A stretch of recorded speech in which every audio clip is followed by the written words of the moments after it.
Selanjutnya, kita masuk pada acara utama kita untuk mendengarkan beberapa paparan dari narasumber yang telah hadir secara online. Kepada para narasumber, kami persilahkan untuk mempersiapkan diri. Harap kamera dan mikrofon atau speakernya tidak dimatikan selama memaparkan paparan.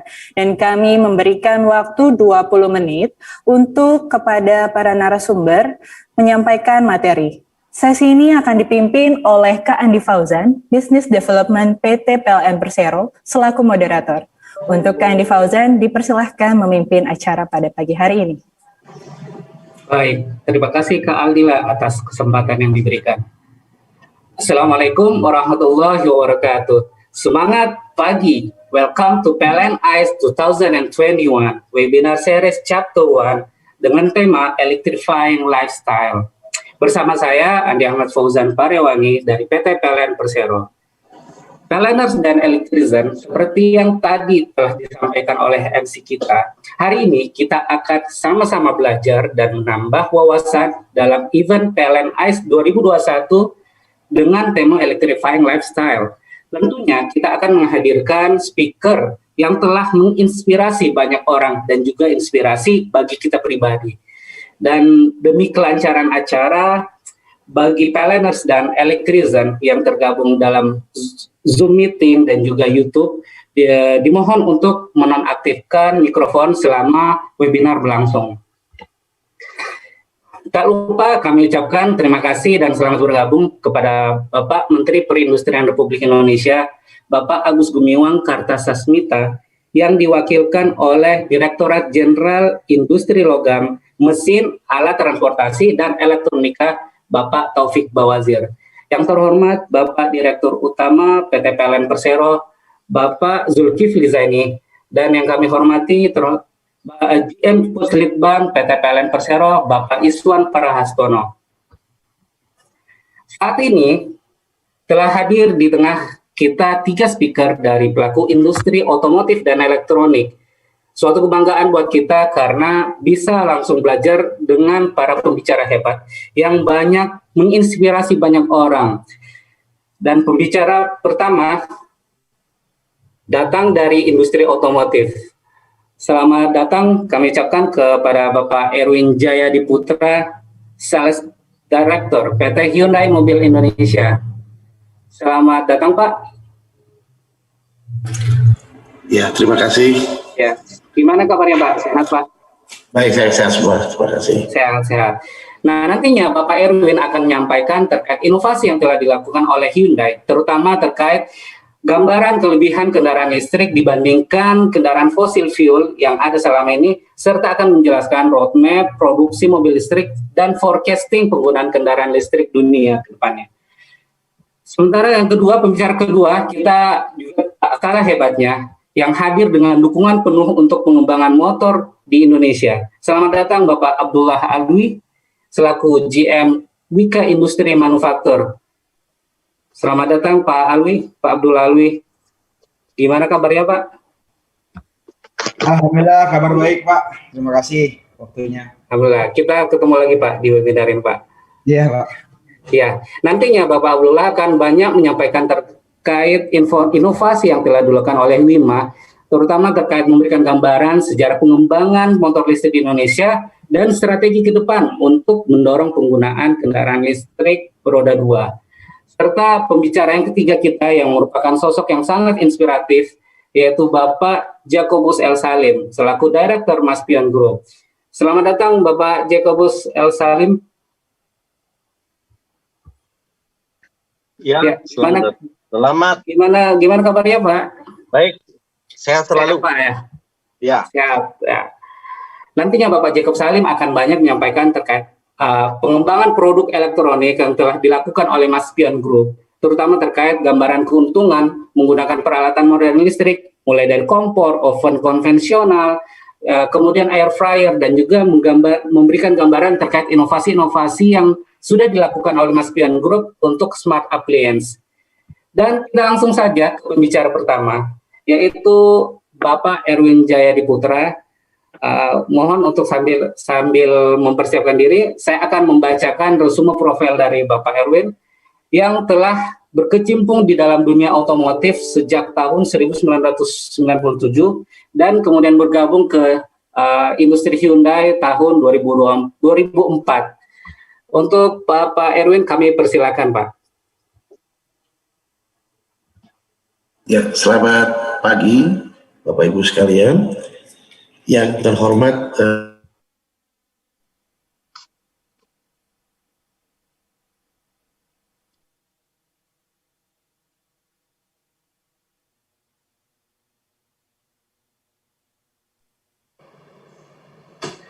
Suaranya hilang, Pak.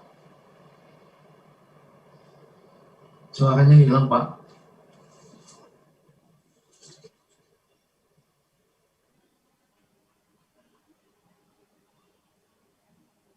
Suaranya hilang, Pak Erwin.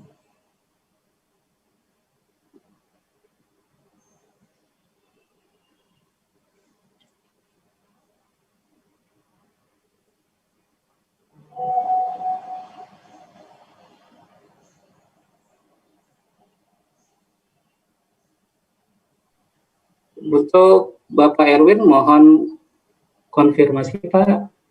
Suaranya sepertinya ada gangguan teknis ya.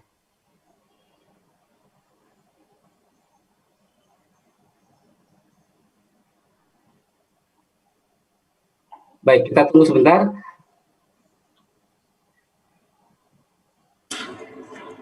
ya, mohon maaf Bapak Ibu sekalian.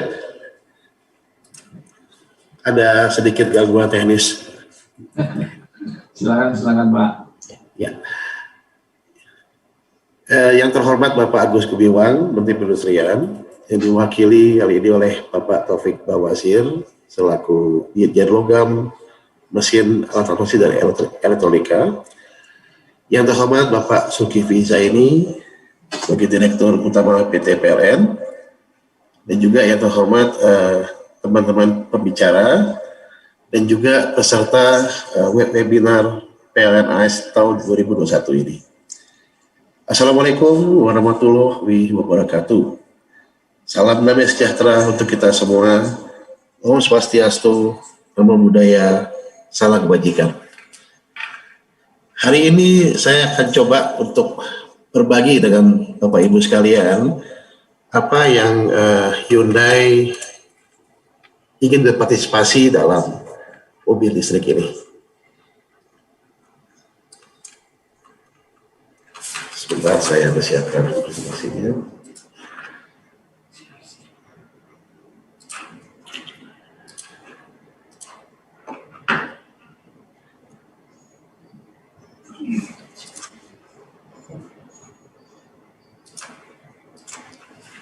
Mohon maaf, apa Bapak-Bapak sudah bisa melihat? Sudah jelas, Pak. Sudah bisa terlihat. Sudah. Oke, jadi Hyundai, saya akan coba jelaskan apa yang Hyundai lakukan dalam mendukung percepatan mobil listrik di Indonesia. Jadi kalau kita lihat di sini, mobil bagaimana sebetulnya Hyundai masuk dalam mobil listrik ini, apa yang kita pikirkan mengenai mobil listrik, jadi adalah sebetulnya benar-benar mobil ramah lingkungan. Dan juga lebih ke arah connectivity mobility. Jadi alternatif yang terbaik untuk melindungi lingkungan kita, dan juga mobil dengan gaya hidup baru terhubung dengan mobil lain dengan mobility services.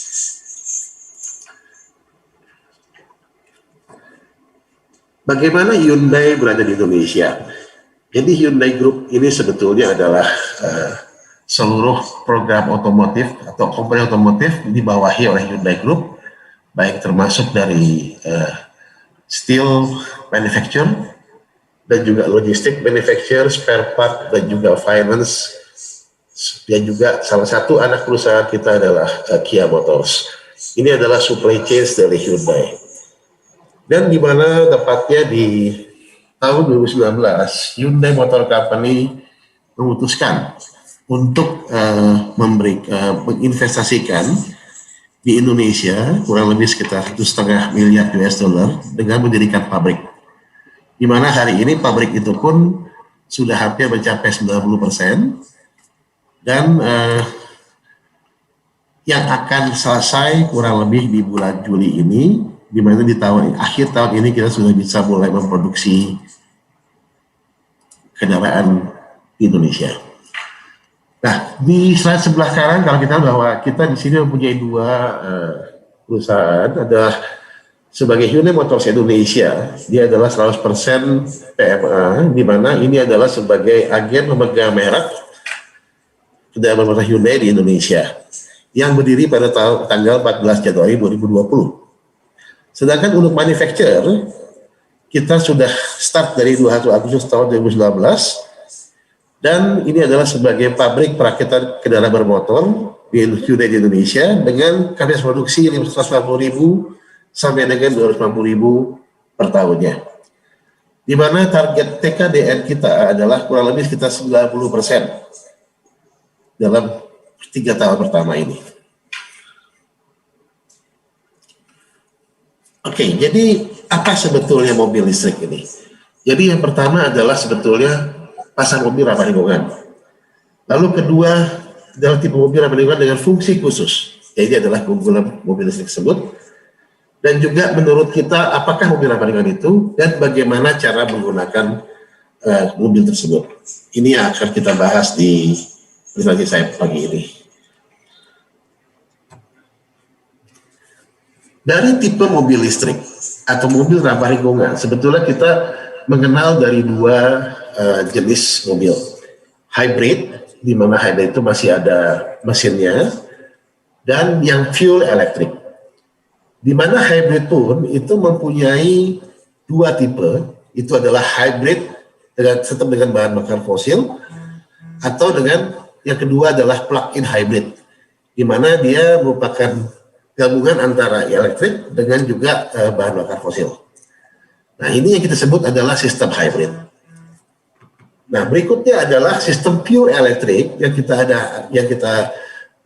ketahui di sini ada dua, yang pure elektrik atau dengan baterai, fuel baterai, dan juga ada yang namanya hydrogen. Jadi ini adalah sel bakar dengan elektrik dengan tetap dengan elektrik tapi dengan hydrogen. Nah, di mana kalau kita lihat dari sistem elektrik ini benar-benar zero emission. Ya, kalau kita lihat lagi dari prediksi penjualan. Jadi kalau kita lihat menurut survei, 54% dari penjualan mobil baru pada tahun 2040 itu diperkirakan akan EV. Jadi kalau kita lihat pertumbuhannya kurang lebih sekitar 5% setiap tahun akan meningkat dari tahun 2021 ini, kalau kurang lebih kira-kira udah 3,5-4%, dan kedepannya akan 54%. Jadi pangsa pasarnya pun untuk yang mobil ICE engine, ICE itu akan turun 5%. Dan di mana EV akan naik 25% per tahunnya.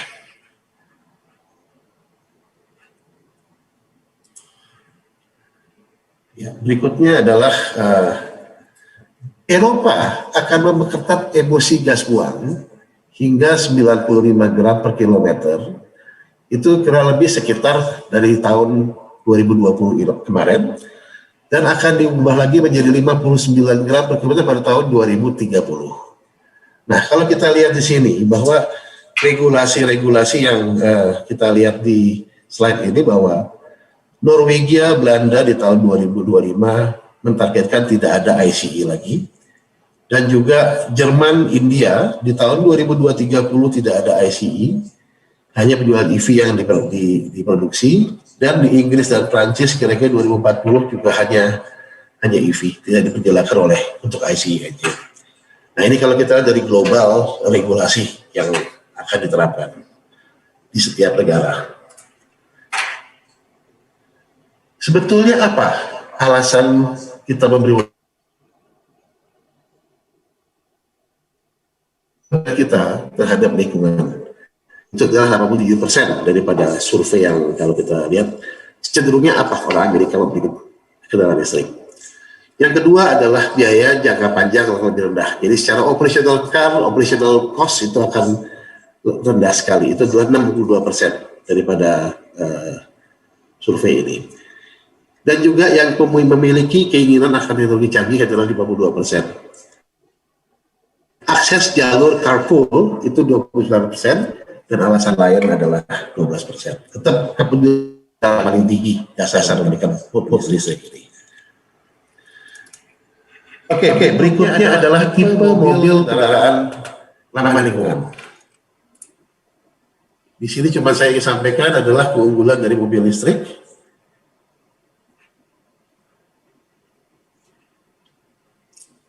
Ya, kalau kita lihat, jadi mobil listrik ini kita mulai dari saat ini di Indonesia juga adalah prestige, di mana di sini mempunyai image tersendiri dari berkendara. Yang berikutnya tentunya pasti adalah go green, zero emission. Dan secara suara tidak berisik, tidak punya suara yang seperti mobil ICE, dia benar-benar tidak bersuara. Dan berikutnya lagi adalah easy maintenance, jadi sangat mudah diperbaiki atau sangat mudah dalam perawatan. Di mana Hyundai memberikan warranty baterai untuk electric vehicle ini adalah 8 tahun atau 160.000 km. Nah, semua ini juga didukung oleh kebijakan daripada pemerintah, di mana kita melihat bahwa BBM NKB-nya hanya 10%, dan di Jakarta itu 0%, lalu PKB juga 10% di Jakarta, dan di semuanya BBM NKB-nya 0%. Nah, ini juga satu dukungan dari pemerintah untuk percepatan mobil listrik di Indonesia. Dan di mana juga secara aturan ganjil genap di Jakarta, itu juga mobil listrik bebas, jadi tidak dikenakan aturan ganjil genap. Nah, tentunya berikutnya adalah ini adalah dukungan program untuk global warming, ya, dan juga kita juga mendapatkan low yearly ownership cost atau biaya yang murah, dan juga yang pasti adalah kendaraan ini adalah high tech. Secara faktor ekonomi, jadi pembelian mobil listrik ini efisiensinya sangat baik di harga sangat minyak tinggi. Jadi karena kita tidak memakai bahan bakar minyak, jadi sangat efisien. Dan juga dukungan subsidi pemerintah dan pemerintah daerah, dan juga manfaat dari penalti pajak, dan juga tentunya biaya kepemilikan kendaraan yang lebih baik. Kalau kita bandingkan sekarang antara mobil konvensional dengan mobil listrik, jadi yang pasti mobil konvensional atau ICE interval perawatan berkala adalah setiap 10.000 atau 6 bulan. Kalau untuk mobil listrik interval perawatan adalah 15.000 km, kira-kira cuma sekali 2 kali, jadi 2-3 kali dalam 2 tahun. Jadi kita jauh lebih distance-nya lebih panjang. Nah, untuk mobil konvensional kurang lebih sekitar ada 30 item pemeriksaan dalam setiap kali perawatan. Sedangkan kalau mobil listrik hanya ada 15. Nah, berikutnya juga mobil itu memakai oli, mobil biasa atau ICE ya. Tapi kalau kita tidak menggunakan oli. Nah, untuk biaya perawatan, kalau mobil lebih ya kira-kira 10 jutaan dalam 5 tahun penggantian oli. Sedangkan kalau untuk mobil mesin hanya mengganti filter saja dan checking kurang lebih sekitar 2 juta per tahun untuk perawatannya. Ya, lagi untuk performa atau akselerasi daripada ICE dibandingkan dengan electric vehicle. Jadi kalau untuk mobil ICE, torsi yang didapatkan sesuai dengan putaran mesin atau RPM yang tentukan tertentu mencapai torsi maksimum. Sedangkan kalau untuk mobil listrik, dia mendapatkan torsi maksimumnya adalah pada saat pertama kali kita mengakselerasi. Jadi langsung dia mendapatkan torsi maksimum. Sehingga ini benar-benar merupakan pengalaman baru dalam berkendara, merasakan torsi yang maksimal di awal. Nah, berikutnya adalah secara stability. Kalau secara stability, baterai untuk kendaraan mobil listrik itu dipasang di bawah, sehingga menciptakan gravitasi yang sangat rendah. Jadi center of gravity-nya itu memberikan kestabilan daripada mobil, yang mengurangi, juga meningkatkan juga comfort daripada mobil ini tersebut.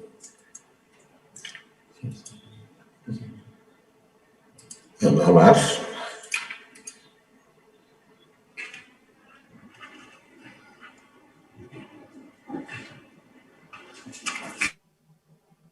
Mobil ramah lingkungan. Sistem EV adalah untuk Hyundai adalah pure daripada penggerak listrik. Jadi baterai terpasang pada floor plan kendaraan itu merupakan penggerak listrik yang untuk menggerakkan mobil tersebut. Nah, komponen utama listrik itu apa aja? Komponen utama listrik adalah sistem baterai yang bervoltage tinggi. Ya, jadi ini kalau kita lihat dari mobil ini adalah baterainya, lalu ini adalah mekanisme daripada motor untuk penggerak listrik. Dan seperti biasa, mobil ini juga dilengkapi oleh menggunakan daya AC, menjadi ada OBC, dan juga EPCU adalah control unit untuk mengubah AC ke DC, baik dari dalam voltasi rendah menjadi voltasi yang tinggi.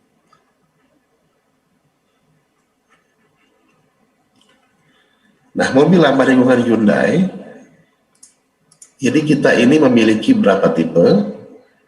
Untuk sampai tahun 2025, Hyundai akan mengembangkan 44 model mobil ramah lingkungan, dan juga ingin menjadi media terbuka terutama untuk mobil ramah lingkungan. Kita mempunyai 13 tipe untuk hybrid electric vehicle atau mobil hybrid, dan kita punya 6 adalah yang plug-in hybrid, 23 tipe yang adalah yang sebagai pure electric vehicle, dan 2 model yang merupakan fuel cell electric vehicle.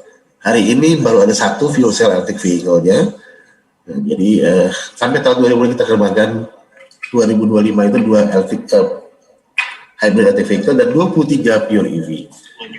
Nah, hari ini seperti Brazil itu terjadi lonjakan ketiga dari kasus aktif COVID-19, sehingga akibatnya negara-negara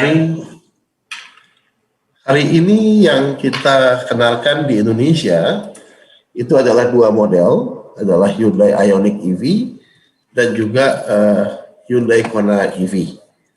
Satu adalah sedan, satu adalah SUV.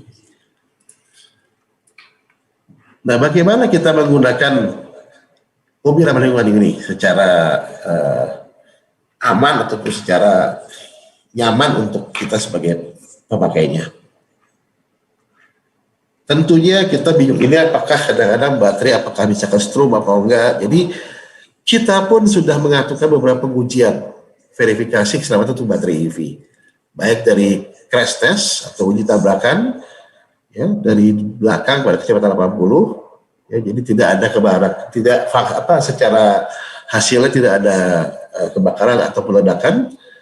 Kita pun membuat tes untuk uji kekedapan air, uji aliran air masuk ke baterai, jadi ini pun tidak ada masalah karena kita punya baterai pun juga itu adalah waterproofing. Dan juga pengujian banjir juga kita sudah lakukan, tingginya sampai 45 cm itu juga tidak ada masalah, jadi atau setengah ban. Dan juga untuk uji bahan bakar kita istilahnya coba tes tidak ada ledakan. Jadi risiko yang ditimbulkan untuk EV ini sangat-sangat aman sebetulnya. Ya, saya rasa itu paparan saya mengenai bagaimana Hyundai berpartisipasi dalam kendaraan listrik ini. Ya, terima kasih. Baik, terima kasih Pak Erwin Jayadi Putra atas paparan materi yang sangat memberikan insightful bagi planners dan juga electrician. Dan kalau dari paparan materi Bapak Erwin tadi, bahwa PT Hyundai sangat berkomitmen dalam mendukung implementasi EV, dan langkah konkretnya adalah dengan pendirian Hyundai Motor Manufacturing Indonesia dengan kapasitas produksi sehingga mencapai 250.000 produksi per tahun, Pak ya, dengan tingkat TKDN mencapai 90% dalam negeri. Lalu juga dalam paparan materi tersebut juga disebutkan kelebihan EV dibanding ICE atau kendaraan saat ini, yaitu lebih eco-friendly cars yang memiliki emisi nol, serta biaya operasional dan biaya perawatan yang lebih rendah. Dan kami informasikan bagi PLNers dan electrician yang punya pertanyaan atau ingin menanyakan ke Bapak Erwin terkait materi tersebut, bisa menyampaikan di kolom Q&A Zoom meeting atau di kolom live chat YouTube channel PLN. Dan nantinya setelah sesi penyampaian materi, kita akan ada kuis interaktif untuk dari yang akan menanyakan langsung dari pemateri kita. Dan kita lanjut ke pembicara kedua, yaitu Bapak Abdullah Alwi. Sambil mempersiapkan, mohon izin Pak Abdullah Alwi, kami bacakan resume profil Bapak terlebih dahulu.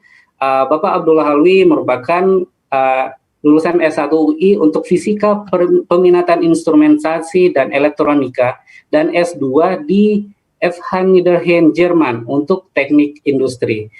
Bapak Abdullah Alwi sendiri telah berkecimpung dalam dunia otomotif sejak tahun 2016 dan turut berperan dalam pengembangan motor listrik buatan Indonesia bersama Xit. Lalu saat ini tengah bergabung dalam Wika Industri Manufacture untuk pengembangan kendaraan listrik Indonesia yang lebih besar. Untuk Bapak Abdullah Alwi, kami persilakan, Pak. Ya, terima kasih, Bapak Moderator. Sebelumnya kami ucapkan terima kasih kepada Dirut PLN, Pak Zulkifli Zaini atas kesempatan yang telah diberikan, dan terima kasih kepada hormat kami kepada teman-teman pembicara dan kepada seluruh insan PLN dan masyarakat listrik Indonesia. Tidak berpanjang lebar, kami dalam hal ini saya diberi kesempatan untuk memberikan pemaparan mengenai kendaraan listrik roda 2 di Indonesia dan beberapa hal yang mungkin menjadi tantangan kita ke depannya. Next. Sedikit mendapat gambaran mengenai PT Wika Industri Manufaktur. Next. Kami adalah perusahaan joint venture antara yang saat ini kepemilikan sahamnya dimiliki oleh induk perusahaan kami, yaitu PT Wika Industri Konstruksi atau Wikon. Next. Yang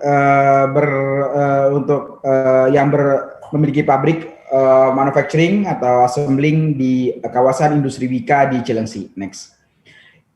Next, induk perusahaan kami sendiri, PT Wikon, itu bukan baru dalam hal otomotif, karena sejak 1994 sudah mensuplai berbagai part otomotif ke perusahaan-perusahaan otomotif nasional sampai hari ini. Next. Next.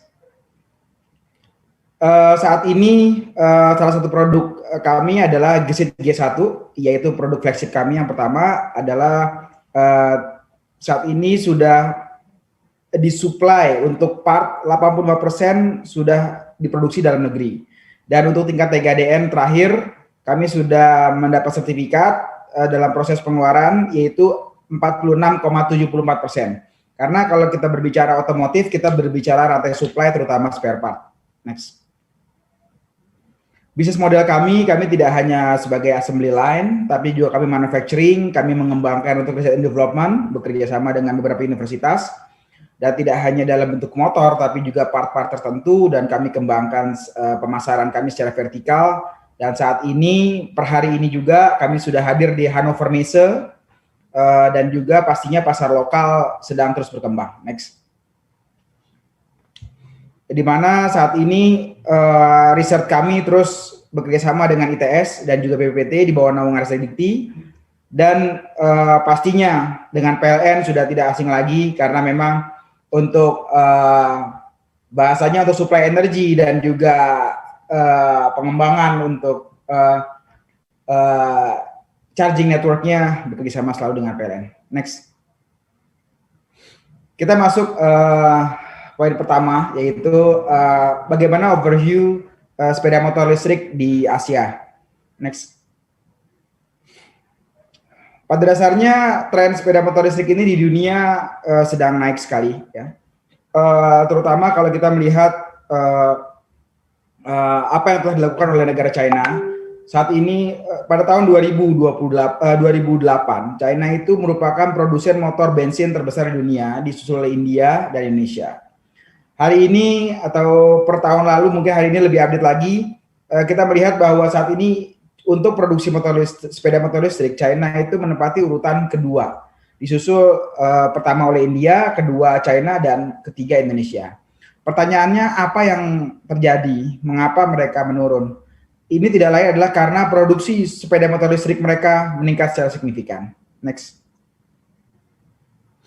Beberapa konsep motor listrik ditawarkan di Asia. Di antaranya ada dengan konsep swap, di mana pemilik motor itu membeli motor tanpa menggunakan baterai, di mana baterai tadi didapat dengan konsep sewa dan dapat ditukar di mana saja.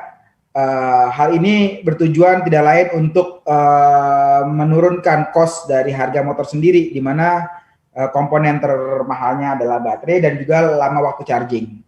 Hanya saja ada beberapa hambatan, yaitu fleksibilitas dan juga ketersediaan area swap inilah yang menjadi tantangan untuk konsep motor dengan konsep baterai swap. Next. Ada juga di India satu brand startup juga yang umurnya kurang lebih sama dengan Gesit, yaitu Ether dari India. Mereka menawarkan dengan konsep membangun jaringan charging di mana-mana, di kafe di mana mereka sediakan dengan baterai yang sifatnya fix di motor, sehingga hal ini juga baik. Dalam hal ini durability baterai oke. Hanya saja dalam hal ini problemnya adalah fleksibilitas untuk area charging yang terbatas. Next. Di China sendiri mungkin ini hal yang saat ini di dunia, mungkin kalau kita berbicara mengenai kendaraan listrik, terutama sepeda motor listrik, mungkin kiblatnya adalah ke China. Kenapa? Karena mereka sudah ada timbul satu culture baru. Mereka sebut adalah charging culture, yaitu di mana-mana, baik itu untuk mobil maupun motor, untuk mendapatkan charging station itu sangatlah mudah. Baik dari mulai kantor ataupun area parking area, mall, atau bahkan warung-warung sederhana, mereka menyediakan satu slot charging yang digunakan baik untuk sepeda motor ataupun sepeda listrik. Next. Nah, Gesit kami ciptakan mengadopsi beberapa aspek dari hal-hal yang pernah terjadi sebelumnya, yaitu kami mengusung dengan konsep baterai portable, di mana kita bisa menggunakan Gesit dengan charging direct ke motor, seperti halnya di SPBU dan lain-lainnya, ataupun dengan kita melihat masyarakat Indonesia yang mungkin fleksibilitasnya relatif luas, yaitu adanya mungkin tinggal di apartemen, kos-kosan, kantor, dan lain-lain. Untuk memudahkan charging, baterai kita portable sehingga kita bisa bawa untuk dicas di mana saja layaknya handphone atau laptop. Next. Kalau kita kembali melihat Indonesia. Indonesia adalah negara yang memang budayanya adalah budaya sepeda motor tidak dapat dipisahkan. Saat ini di Indonesia informasinya ada lebih dari 140 juta sepeda motor di Indonesia. Next. Dan hal ini terus berkembang, di mana rata-rata per tahunnya penjualan sepeda motor di Indonesia itu antara 6 sampai dengan 7 juta unit. Hanya saja saat pandemik tahun lalu memang agak turun drastis, tapi tidak tertutup kemungkinan setelah hal ini berlalu akan meningkat ke depannya. Next. Dukungan pemerintah kepada kendaraan berbasis listrik ini luar biasa.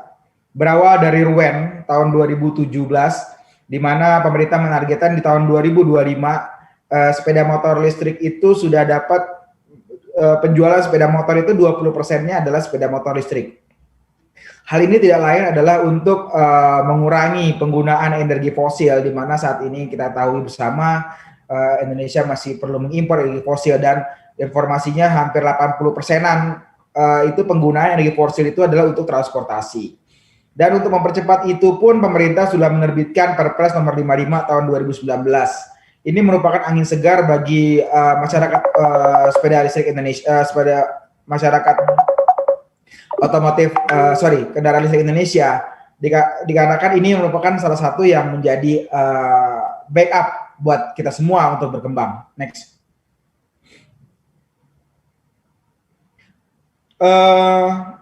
Pemerintah pun melalui Kementerian Perindustrian telah menyampaikan bahwa kesiapan produksi sepeda motor listrik Indonesia sudah sangat cukup baik, yaitu diinformasikan bahwa kapasitas sepeda motor listrik tersebut di Indonesia berpotensi menghasilkan untuk sampai dengan 877.000 unit per tahunnya. Hal ini diantaranya kontribusi dari PT WK Industri Manufaktur sendiri saat ini yang mampu memproduksi 50.000 untuk satu shift, dan juga kalau kita kembangkan akan mencapai angka di 200.000 unit. Next. Dan pasar sepeda motor listrik Indonesia pun saat ini berkembang dengan pesat, dari mulai produk high-end seperti halnya merek-merek dari luar seperti NIO, dan juga ada Pecek Elektrik, dan juga merek-merek baru seperti halnya Vigo dan lain-lain, dan pemain lama yang beralih ke motor listrik juga sedang berlomba-lomba. Hal ini membuat pasar motor listrik di Indonesia ini semakin menarik, dan juga masyarakat yang tertarik dengan sepeda motor listrik ingin mencoba memiliki banyak sekali pilihan untuk itu. Next. Dan satu hal yang kita tidak bisa pungkiri bahwa konsep kendaraan listrik, baik itu di mobil, di motor, di sepeda, ataupun bahkan mungkin di marine atau di transportasi laut dan lain-lainnya, efisiensi yang mungkin sepertiga dari bahan bakar fosil inilah merupakan hal yang menarik. Saya melihat Indonesia hal ini sangat menarik untuk bisa diimplementasi tidak hanya di sepeda motor, yang pasti di mobil juga, dan mungkin di alat-alat transportasi lainnya, baik itu laut, terutama untuk Indonesia ya. Mungkin kalau udara mungkin akan menyusul ke depannya. Dan untuk kendaraan kami sendiri, kami sudah coba membandingkan, yaitu dengan seperti halnya tadi disampaikan oleh rekan kami dari Hyundai, yaitu untuk efisiensi, karena kita tidak ada perawatan rutin dan juga hanya menggunakan baterai 1,4 kWh, sehingga penghematan kami itu cukup signifikan, itu 60-70%. Ini pun dalam perbandingan ini kami sudah membandingkan di mana motor bensin dengan konsumsi jarak yang sama dan juga menggunakan bensin yang umum dengan average penggunaan harian yang sama, dan juga membandingkan dengan motor listrik di mana motor listrik itu sendiri baterainya umur optimumnya adalah 5 tahun dengan harga 7,5 juta, dengan penggunaan listrik PLN yang rumah tangga Rp1.444, untuk menempuh jarak 50 km harian, efisiensinya itu lebih rendah 60 sampai dengan 70%. Bayangkan kalau seandainya penggunaan tadi lebih banyak layaknya ojek online atau yang lainnya, mungkin ini lebih menarik ya untuk masyarakat, terutama masyarakat yang tingkat mobilitasnya tinggi. Next. Ada hal yang unik yang ingin saya sampaikan kepada teman-teman semua. Mungkin ini merupakan survei kecil ya. Waktu launching Gesit di tahun 2019, kami mengadakan test ride. Dan test ride kami itu kami lakukan selama 11 hari, dan setiap test ride tadi kami survei mengenai pandangan mengenai motor listrik Gesit sendiri, dan bagaimana implementasi masyarakat dan apa ketakutan masyarakat mengenai sepeda motor listrik. Kami mendapatkan 1047 responden, yaitu totalnya adalah total seluruh orang yang mencoba Gesit di IMS 2019 lalu. Next. Kami mendapatkan hasil, next, di mana responden itu di mana responden itu 70% adalah milenial targetnya, dan sisanya adalah generasi Z dan juga yang lainnya. Next. Hasilnya cukup unik. Kami memberikan satu pertanyaan dengan dua jawaban sekaligus. Pertanyaan pertama adalah, diantaranya adalah, apakah yang menjadi kekhawatiran Anda dalam membeli motor listrik pada umumnya? maksimum 2 pilihan. Pilihan pertama adalah suku cadang. Nah, suku cadang kita sudah menjawab ya, mungkin tadi supply chain gesit, saat ini 85% sudah lokal, sehingga kalau ngomongin suku cadang insya Allah relatively bisa kita jamin. Nah, yang kedua adalah jarak tempuh. Inilah tantangan sepeda motor listrik, apapun mereknya, adalah bagaimana kita bisa mengconvince teman-teman pengguna mengenai jarak tempuh. Karena banyak sekali teman-teman pengguna itu memiliki kekhawatiran. Kekhawatiran apa saja nanti saya akan sampaikan berikutnya. Next. Dan yang berikutnya adalah yang cukup unik juga, pertanyaan kami adalah, di manakah menurut Anda lokasi yang tepat untuk mencharge motor listrik pada umumnya? Yang pasti di rumah. Nah, ini memang merupakan satu keunggulan kendaraan listrik, ya, terutama motor listrik mungkin ya, yang sangat mudah sekali dicas di rumah. Apalagi kita ketahui adanya banyak mungkin di Jakarta untuk bahan bakar fosil dimanapun ada ya. Tapi untuk di luar Jakarta mungkin nggak semudah itu. Mereka harus pergi ke Pertamina atau mungkin sekarang ada Pertamini atau Pertashop ya. Dan kalau dibandingkan dengan motor listrik itu ngecasnya di rumah itu sangat sekali membantu meningkatkan atau menjadi suatu selling point yang mereka harapkan. Dan berikutnya adalah lucu juga di minimarket atau mungkin di mall-mall ya, sehingga mereka dapat santai pergi dan mungkin sambil mengecas di mana saja. Dan sisanya mungkin di kantor dan di area-area kafe. Tapi poin pesannya adalah bagaimana ketersediaan charging itu di tempat-tempat yang masyarakat harapkan tersedia. Ini untuk menutup satu ketakutan dari masyarakat kita terhadap ketidaktersediaan energi tadi atau mogok di jalan. Next. Nah, ini sekarang tantangan. Nah, ini yang menurut saya harapannya kita semua selaku stakeholder kendaraan listrik yang bisa sama-sama kita carikan solusinya untuk ini. Next. Pertama adalah memang kalau kita berbicara kendaraan listrik, apalagi kendaraan listrik lokal ya, karena kalau kita lihat Indonesia kami kira sangat siap sekali ya, nggak hanya gesit, mungkin nanti akan timbul brand-brand baru yang benar-benar lokal ya. Yang karena memang tantangannya adalah kalau memang brand tadi merupakan totally import, itu akan menggerus tenaga kerja lokal, sehingga kekhawatiran dari Kementerian Perindustrian yang pernah disampaikan adalah sangat wajar, di mana saat ini produksi kendaraan berbasis fosil memang atau motor ICE itu memang diproduksi lokal dan sangat banyak menyerap tenaga kerja. Dan harapannya adalah kalau nanti memang kita berpindah ke berbahan bakar listrik, jangan sampai tenaga kerja ini tidak dapat pekerjaan. Oleh karenanya pabrikan ini harus bisa memproduksi secara lokal, sehingga kalau hanya import itu yang ditakutkan adalah hilangnya lapangan pekerjaan dari berbasis fosil saat peralihan. Tapi yang pasti tantangan itu pertama adalah permasalahan rantai supply, dalam hal ini ketersediaan part primer. Ini yang menurut kita stakeholder kendaraan listrik mesti kita pikirkan bersama, yaitu baterai. Saat ini baterai yang ada di pasaran mungkin kualitasnya relatifly hanya targetin oleh price, sehingga banyak teman-teman pengguna itu setelah beberapa waktu, 6 bulan atau setahun, itu kecewa dikarenakan motor tadi baterainya bermasalah, dan saat ingin melakukan pembelian mungkin harganya relatif mahal sehingga agak kecewa di tahapan berikutnya. Memang waktu pembelian awal harganya relatif murah. Yang kedua adalah harga baterai yang bagus pun masih cukup mahal, walaupun Indonesia sekarang ini banyak sekali investor baterai di Indonesia ya, harusnya Indonesia menjadi satu negara yang luar biasa bahkan menghasilkan kendaraan listrik ke depannya untuk diekspor ke seluruh dunia. Ketiga adalah garasi dan purna jual baterai. Rata-rata di pasaran purna jual baterai ini masih pendek ya, 6 bulan, setahun, walaupun mungkin kebetulan gesit saat ini menawarkan untuk 3 tahun ya. Tapi secara umum memang ini menjadi tantangan. Yang berikutnya adalah komponen elektrik. Perusahaan dalam negeri yang membangun R&D sampai dengan produk masih sangat sedikit.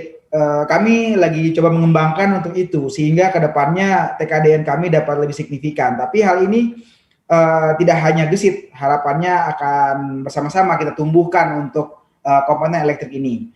Ketiga adalah motor propulsi.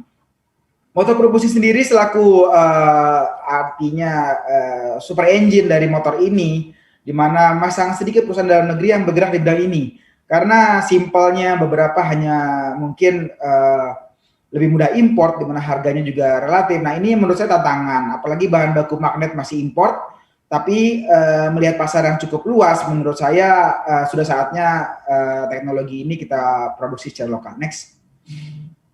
Nah, ini yang next. Nah, yang berikutnya adalah ini yang menurut saya paling menarik, teman-teman. Bagaimana kendaraan sepeda motor listrik ini bisa berkembang di masyarakat Indonesia seperti harapan kita semua. Kami mendapati ada beberapa poin yang merupakan problem atau cons dari masyarakat. Pertama adalah jarak tempuh yang masih relatif pendek. Walaupun seperti misalnya motor listrik itu antara 60 sampai dengan 80 itu sebenarnya wajar. Dan sebenarnya kebutuhan sehari-hari masyarakat Indonesia itu berjalan kurang lebih 50-an kilometer, seperti dari rumah ke kantor, dari kantor ke rumah. Itu sebenarnya yang mostly mereka gunakan. Hanya saja ketakutan inilah yang mesti kita jawab sehingga dan meyakinkan kepada pengguna supaya mereka tidak khawatir karena jarak tadi ya. Berikutnya adalah adanya rasa takut kehabisan daya di jalan. Nah, ini juga merupakan satu hal yang memang kalau kita lihat ketakutan ini sebenarnya bisa dijawab dengan tersedianya SPKLU dan lain-lain. Walaupun in the end mereka nggak menggunakan itu, hanya saja mereka aja rasa takut gitu. Next, sorry sebentar. Berikutnya back. Oke. Berikutnya menit Pak untuk 2 menit lagi waktunya. Ya Pak. Ini udah slide terakhir. Berikutnya adalah kualitas baterai, waktu pengisian daya yang masih relatif lama. Ini menjadi tantangan kita semua karena fast charging itu tidak menjawab. Karena kita harus melihat juga kondisi baterai tadi dan kesiapan baterai tadi. Dan berikutnya tantangan kita adalah kualitas baterai yang cepat rusak. Sehingga beberapa rekan-rekan PLN juga saya ngobrol, motornya sudah ada, hanya saja problem. Dan ini menurut saya memang yang kita harus carikan. Dan pun kalau memang ada yang bagus pun harganya relatif mahal. Dan terakhir, ketakutan dalam menghadapi cuaca hujan. Walaupun tadi seperti disampaikan rekan Hyundai, kita sudah IP67 baterai karena memang kita tahu pasar masyarakat Indonesia adalah masyarakat yang iklim tropis. Ini merupakan yang kita jawab. Nah ini sekarang solusi yang bersama-sama kita harus sejalan, yaitu pertama, ketersediaan SPKLU di area di masyarakat perlukan. Yang masyarakat perlukan ini adalah di mana? Nah ini kita harus sensitif. Sehingga ini untuk menghilangkan rasa takut dari masyarakat tadi. Kedua, konsep pembayaran. Karena teman-teman PLN saat ini sedang saya tahu juga sudah membuat yang pay as you use. Artinya kalau memang cuma 200 perak, 500, 500 gitu ya. Sehingga customer merasakan hematnya. Ini udah ditangkap oleh Direktur PLN Pak Bob Saril dengan konsep yang barunya. Berikutnya adalah teknologi fast charging dan juga mungkin sebelum fast charging ini ada konsep swap bisa dijalankan. Tapi in the end of the day fast charging adalah satu solusi yang akan sustain. Dan edukasi kehandalan di kendaraan motor listrik, di mana dalam penggunaan di cuaca tropis ini bisa kita kerjakan bersama-sama. Next. Pastinya kita ketahui energi supply ekosistem ini kita harus kerjakan bersama-sama, dari mulai personal charging, baterai swap, public charging station. Ini harus kita kerjakan, dapat kita solusikan secara terintegrasi. Ini yang menjawab ketakutan masyarakat secara komprehensif. Next. Dan terakhir, kesiapan industri sepeda motor listrik nasional untuk Indonesia. Ya, saat ini mungkin motor-motor listrik sedang bertumbuh ya, dan mereka sudah melokalkan banyak hal, di antaranya juga sudah 80% partnya sudah lokal, dan juga untuk beberapa industri primer juga harus kita galakkan. Mungkin dari teman-teman PLN bisa membangkitkan semangat ini dengan pertandingan atau dengan hal-hal yang sifatnya akan menggaungkan. Dan juga yang terakhir, penyerapan pasar. Inilah yang saya pikir penyerapan pasar ini akan mendrive pertumbuhan kendaraan listrik, sehingga stakeholder atau produsen kendaraan listrik dapat bertumbuh di Indonesia, layaknya bagaimana mereka bisa kita lihat di beberapa negara yang sudah sukses saat ini. Next. Ya, demikian pemaparan dari kami. Besar harapan mudah-mudahan sinergi ini akan terus berlangsung dan event seperti ini bisa kita adakan secara berkala sehingga semangat terus bisa kita timbulkan dan juga informasi terus bisa kita sampaikan sehingga update kepada seluruh stakeholder dapat terupdate secara maksimal. Terima kasih. Wassalamualaikum warahmatullahi wabarakatuh. Waalaikumsalam warahmatullahi wabarakatuh. Terima kasih Pak Abdullah Alwi atas paparan materinya yang sangat informatif dan juga akan menambah wawasan bagi kita semua. Dan dari hasil paparan materi Pak Abdullah Alwi tadi kita ketahui bahwa tren pertumbuhan motor listrik ke depannya terus meningkat dengan seiring dengan peningkatan tren teknologi sepeda motor listrik secara global.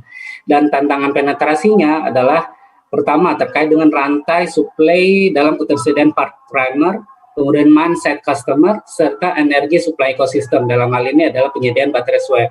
Namun Gesit coba hadir dengan menawarkan solusi. Mereka sudah memasarkan secara nasional dan 85% partnya sudah dapat diperoleh secara lokal. Lalu Gesit juga hadir dengan charging station dengan konsep yang portable, bisa di charging station, home charging, ataupun melalui baterai swap. Sehingga baterai tersebut bisa di-charge di mana saja. Dan ya, kita lanjut ke pembicara ketiga yang sangat inspiratif, telah banyak menginspirasi orang dan juga bagi moderator sendiri, yaitu Bapak Jacobus L. Salim selaku Director dari Maspion Group. Sambil mempersiapkan bahan paparan materinya Pak, izinkan untuk membacakan resume profil dari Bapak Jacobus L. Salim. Bapak Jacobus L. Salim sendiri mengenyam pendidikan terakhir MBA di Prasetya Mulia Angkatan 4 tahun 1991, lalu setelah itu bergabung dengan Maspion Group. Mungkin sudah siap dari Bapak Jacob L. Salim, kami persilakan Pak. Terima kasih. Yang saya hormati Bapak Menteri Perindustrian, Bapak Agus Gumiwang Kartasasmita, atau yang dalam hal ini diwakili oleh Pak Taufik Bawasir sebagai Dirjen. Yang saya hormati juga Dirut dari PLN, Bapak Zulkifli Zaini, rekan-rekan pembicara, dan juga para audiens. Selamat siang, salam sehat, dan salam sejahtera untuk kita semua. Silakan.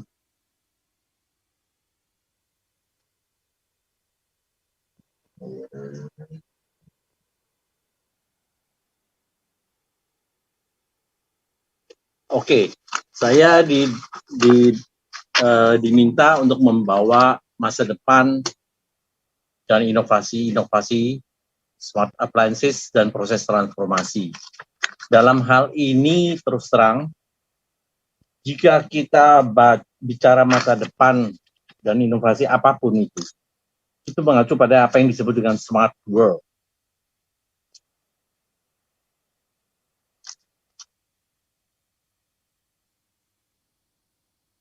Smart world kita bisa bicara lebih detail, itu adalah smart home, wearables, smart city, smart industry. Kita sadari bahwa bagian-bagian tersebut itu sebenarnya kita sudah lakukan itu. Smart home, smart industry, dan lain-lain. Contoh, satu unit apartemen itu teman-teman mungkin ada di mahasiswa atau rekan-rekan mungkin sudah menerapkan apa yang disebut dengan smart home.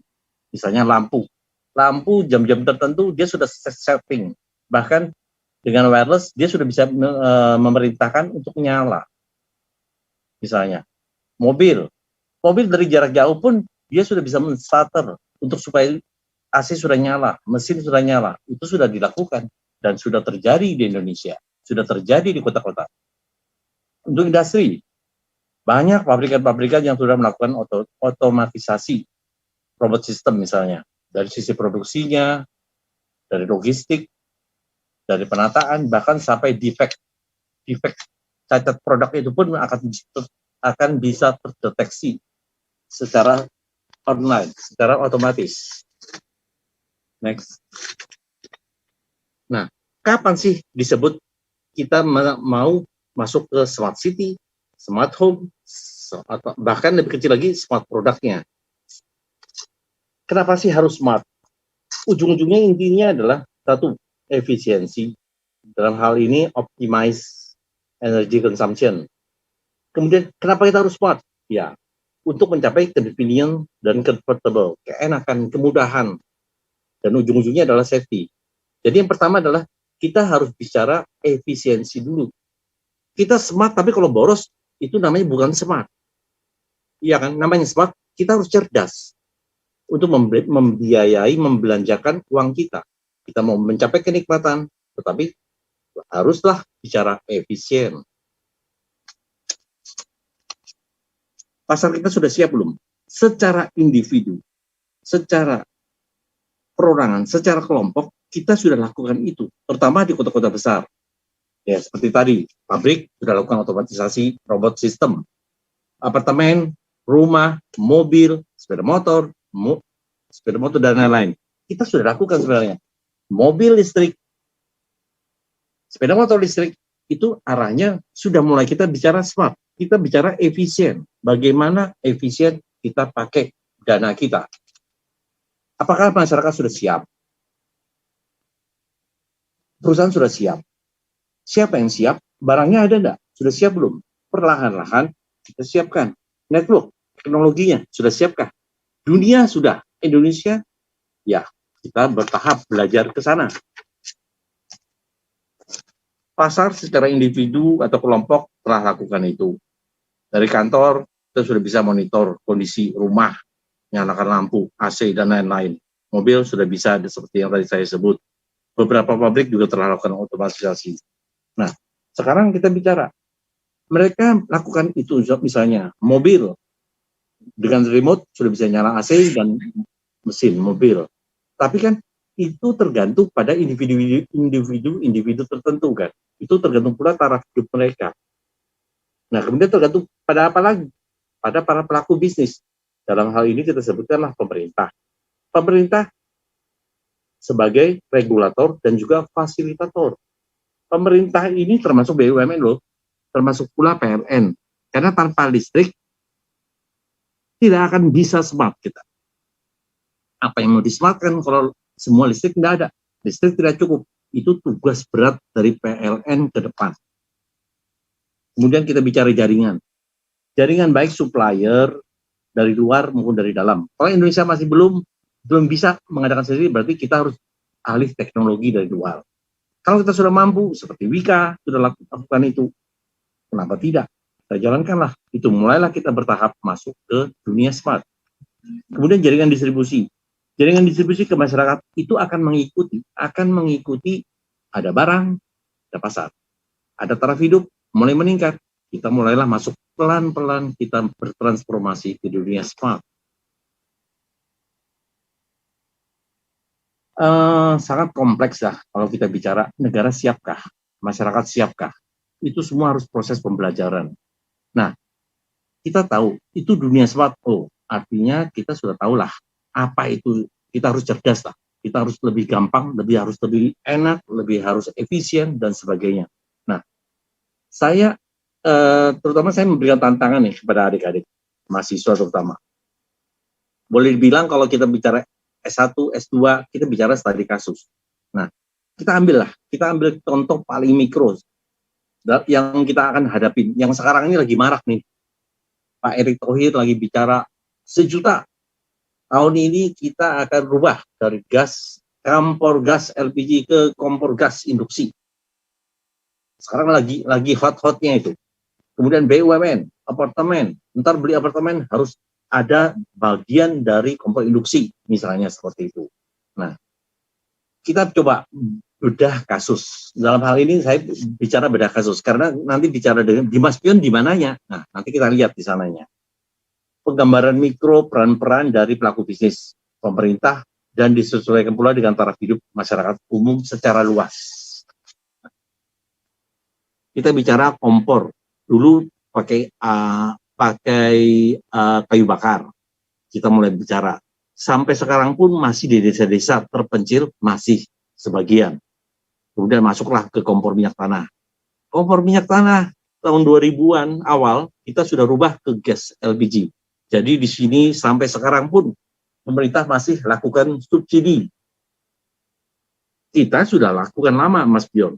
Sudah mulai masuklah ke kompor yang warna orange, kompor listrik. Kemudian di akhir-akhir tahun ini, akhir-akhir tahun di atas tahun 2010, kita mulai masuk ke kompor induksi. Karena kita mulai mengarahkan harus bicara smart, harus bicara safety. Kenapa kompor induksi safety? Waktu kita masak, kita pegang yang hitam-hitam itu, bahkan sampai di dalam lingkaran, tidak ada masalah. Pemakaian listriknya jauh lebih efisien dibanding LPG. Makanya kenapa pemerintah menggembar-gemborkan. Memang kenyataannya dari hasil studi, baik yang dilakukan oleh Kementerian SDM, oleh pihak PLN sendiri, bahkan sampai dari kita pabrikan, kita sudah lakukan penelitian. Untuk kompor 3 kilo bagaimana, kompor LPG tabung 3 kilo, tabung 12 kilo. Kita sudah lakukan pembuktian dan pengetesan. Nah, proses dari kompor minyak tanah ke kompor LPG, itu prosesnya panjang dan subsidinya luar biasa. Sampai detik ini. Negara subsidi puluhan T loh setiap tahun. Puluhan T. Nah, sekarang proses bagaimana kompor LPG kita rubah ke kompor induksi. Wow, ini terus terang akan jadi suatu tantangan luar biasa. Karena tidak hanya satu step, tapi ada 2 dan 3 step yang akan kita bahas lebih jauh.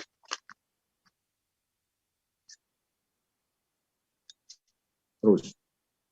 Nah, estimasi kebutuhan energi rumah memasak. Ini data saya ambil dari Kementerian SDM dan PLN. Ya, ini kita tidak bahas detail bagaimana, apa betul. Kita lewatkan dulu. Nah, kemudian terakhir ada pembicaraan dari kementerian bahwa untuk memasarkan dan memasyarakatkan kompor induksi, baik itu dalam negeri, kita utamakan produksi dalam negeri. Pasarnya siapa? Rakyatnya siap tidak? Ayo kita mulai dari ASN dulu, dari kementerian, dari pegawai PLN, dari pegawai BUMN. Ini rakyatnya sudah sekian juta nih. Oh betul, itu mas. Karena apa? Kita lihatlah di tabel sebelahnya bahwa memang betul potensi pasar untuk kompor induksi ada 70 juta. Tetapi lihat, tegangan yang dipakai oleh rumah-rumah 2.200 ke atas itu tidak sampai 5%, sekitar 5%, 6%. Sedang sisanya yang tegangan 1.300 ke bawah, itulah masyarakat Indonesia pada umumnya. Bagaimana kita bicara yang smart, yang canggih-canggih, yang AC nyala sendiri, mobil nyala sendiri. Kita lihat pemerintah dalam hal ini, pemerintah dan BUMN melihat ini, melihat masyarakat umum, masyarakat luas. Jadi kita tidak bisa bicara hanya sebagian kecil dari masyarakat perkotaan yang bicara smart. Pemerintah harus melihat seperti ini kan. Nah, ini yang dilihat pemerintah. Makanya saya respect sekali dengan program dari pemerintah dan PLN. BUMN di bawahnya. Luar biasa. Tetapi ini terus terang pekerjaan yang sangat sulit dan complicated. Sudah, ini kita lewat. Dan di sini sebenarnya ada pembelajaran bahwa kita dengan berubah dari kompor LPG ke kompor listrik itu terjadi penghematan, pemakaian lebih besar dan juga penghematan, sehingga kita bisa mengurangi subsidi dari kompor LPG. Nah, ini juga data dari PLN yang benar-benar mereka yang tahu, pihak teman-teman PLN yang tahu tingkat penyebaran dari rumah tangga di Jawa maupun di luar Jawa. Nah, sekarang kita bicara kompor induksi itu tidak bisa berdiri sendiri. Ini yang harus teman-teman pahami dan juga masyarakat luas pahami. Kompor induksi bidang datar, memang betul, kompor induksi ada bidang cekung. tapi lebih sulit lagi bidang cekung. Nah, kenapa demikian? Kita lihat kompor induksi bidang datar saja. Itu tidak semua peralatan masak yang bisa dipakai oleh kompor induksi. Tetapi kompor induksi adalah peralatan yang datar dan juga harus di bagian bawahnya atau secara keseluruhan peralatan masak itu harus mengandung apa yang disebut ferromagnetik sebagai penghantar listrik. Sehingga enamel, aluminium itu tidak bisa dipakai. Jadi, kalau orang punya kompor induksi, dia juga harus punya peralatan-peralatan yang mendukung. Utensil-utensil yang memang punya penghantar elektromagnetik. Nah, kita Mas Pion, dari depan satu apartemen atau dari depan satu rumah sampai paling belakang kita produksi semua. Dari rak sepatu sampai tong sampah, tutup makanan, semua kita ada. Bahkan peralatan masak lengkap. Sendok piring semua dari kompor sampai peralatan utensil-utensil untuk kompor induksi. Jadi satu kesatuan. Tetapi kita harus pisahkan. Kita sebagai pabrikan kita sudah memikirkan begitu. Tetapi kita kasih informasi ke pihak pemerintah, ke pihak PLN dan pihak BUMN juga bahwa kalau mau memasarkan kompor induksi pengganti sebagai kompor LPG, tolong dipikirkan juga utensilnya. Nah, ini sebagai gambaran. Misalkan kita beli, suruh masyarakat kelas menengah bawah yang memang terbesar pemakai PLN, tolong beli kompor induksi. Harga terus terang masih cukup mahal kompor induksi. Image-nya, waduh, kalau pakai kompor induksi, wattnya gede banget, 2.000, 1.500 ke atas. Waduh, listrik saya cukup tidak? Itu satu pertanyaan. Ini PR besar bagi BUMN, pemerintah, dan juga stakeholder yang terkait. Bagaimana ini? Itu baru bicara kompor, memakai listriknya. Artinya daya listrik dari setiap rumah tuh mau tidak mau harus di switch ke atas.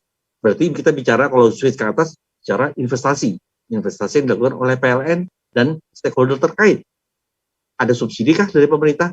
Ataukah ada transformasi subsidi dari LPG ke listrik? Nah, itu tugas dari stakeholder terkait. Itu baru kalau diminta dia di propaganda harus beli kompor induksi, lebih hemat apa segala macam. Tapi di masyarakat di bawah apa mau dia beli? Satu. Kedua, itu masalah listrik. Kedua, masalah utensil. Wah, kalau saya punya beli kompor induksi, saya juga harus beli utensilnya. Karena utensil yang peralatan masak yang sekarang ini tidak bisa dipakai. Itu ada biaya kos lagi. Nah, itu kalau beli. Sekarang kalau diberi, alternatifnya kalau diberi oleh pemerintah, oleh PLN misalnya. Saya sudah bicara dari mana dananya. Itu adalah permasalahan berikutnya.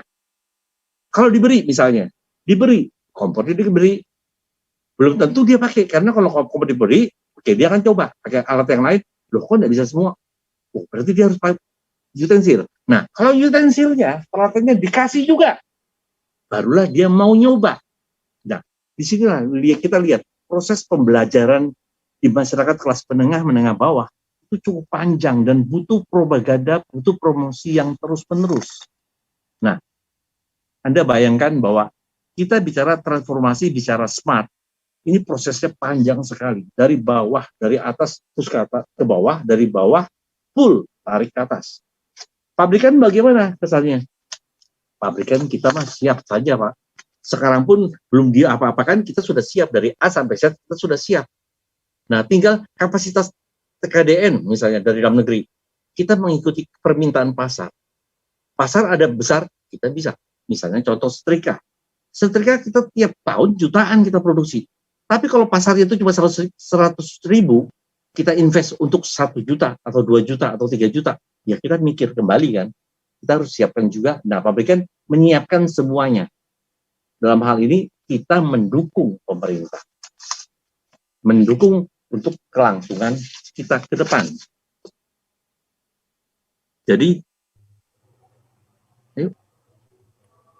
Jadi kembali lagi seperti ke sini, bahwa peran kita, peran sebagai pabrikan, dan juga jaringan di bawah, jaringan mengikuti. Peran pemerintah yang paling utama. Makanya kita sebut pelaku bisnis. Ini jalan, kita menuju masyarakat modern, masyarakat smart. Peran pemerintah, kita sebagai swasta, kita sebagai BUMN, siap mendukung semua. Tergantung kita pula yang harus meningkatkan taraf hidup dari masyarakat kita sendiri. Akhir kata, proses pembelajaran menuju smart world, smart community, itu butuh waktu, tenaga, dan biaya. Dan semua stakeholder yang terkait penuh, baik pemerintah, BUMN terkait, pelaku bisnis, dan masyarakat. Akhir kata, demikian dan terima kasih. Sebentar kita akan menayangkan sedikit profil dari Mas Pion Group. Terima kasih.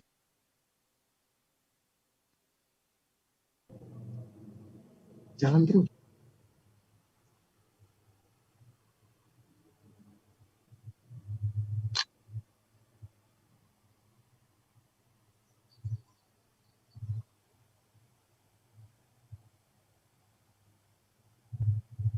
Baik, terima kasih Pak Jacobus L. Salim atas paparan materinya yang sangat menginspirasi kita semua ya. Dan dari paparan materi Pak Jacobus L. Salim tadi kita ketahui bahwa pemerintah telah melakukan konversi dari penggunaan awalnya dari kayu bakar menjadi minyak tanah, kemudian menjadi LPG, lalu yang terakhir melakukan konversi menjadi kompor listrik atau kompor induksi. Dan inovasi atau konversi peralatan atau kompor listrik tersebut pastinya juga akan meningkatkan permintaan dan konsumsi listrik dan menurunkan konsumsi LPG atau yang dihasilkan dari alam. Dan inovasi produk dari Mas Pion Group hadir dengan mengusung konsep smart home, wearables, smart city, dan smart industry. Terima kasih atas paparannya Pak. Dan kita beranjak ke acara selanjutnya, yaitu interaktif quiz.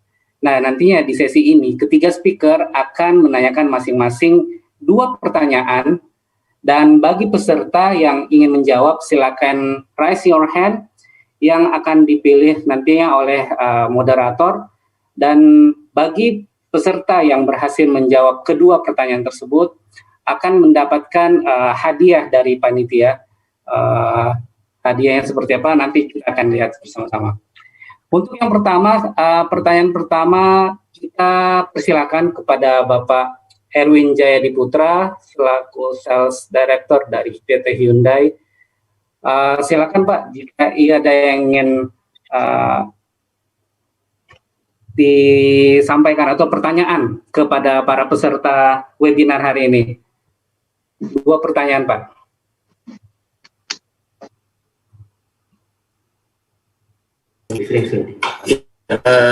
Selamat siang semuanya. Mungkin simpel aja pertanyaannya dari tadi yang kita sampaikan. Apa yang dipasarkan kendaraan listrik Hyundai di Indonesia? Jadi ada berapa tipe dan nama modelnya apa? Itu pertanyaan pertama mungkin. Lalu pertanyaan kedua, investasi Hyundai di Indonesia di tahun 2019 besarannya berapa? Ya, mungkin itu pertanyaannya, 2 dari Hyundai. Oke, baik. Jadi ada 2 pertanyaan nih dari Bapak Erwin Jayadiputra. Bersiap-siap bagi para peserta webinar akan langsung raise your hand. Saya ulang kembali pertanyaannya. Yang pertama, apa yang dipasarkan kendaraan listrik Hyundai? Coba sebutkan berapa tipe dan nama modelnya, serta pertanyaan kedua, berapa investasi Hyundai yang dikeluarkan di tahun 2019? Baik, di sini sudah ada beberapa peserta yang raise your hand. Saya akan memilih yang pertama. Oke, dipersilakan kepada Saudara Hafiz Al-Hijri Cahyago. Silakan Mas, diaktifkan speakernya.